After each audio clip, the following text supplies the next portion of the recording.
ikaze nanone nyuma yo kuva ku kibuga cy'imirwano muri Ukraine tugeze noneho ku kibuga cy'imyitozo muri Amerika, aho impanuka y'indege ya gisirikare ya muri Leta Zunze Ubumwe za Amerika muri Leta Zunze Ubumwe za Amerika biravugwa ko ishobora kuba yaguyemo abantu benshi mu gace ka Trig muri leta ya Kentucky.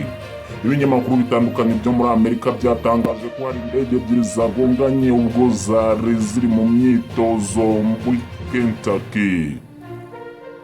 Bivuga ko iyi nsanganya yabaye hagana saa 9 zo mu rukerera ku isaha yo mu Rwanda, ndetse ko abantu 9 aribo bashobora kuba bamaze gupfa.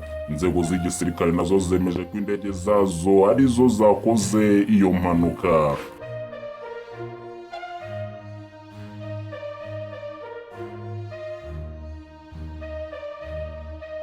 Amakuru mashya TV.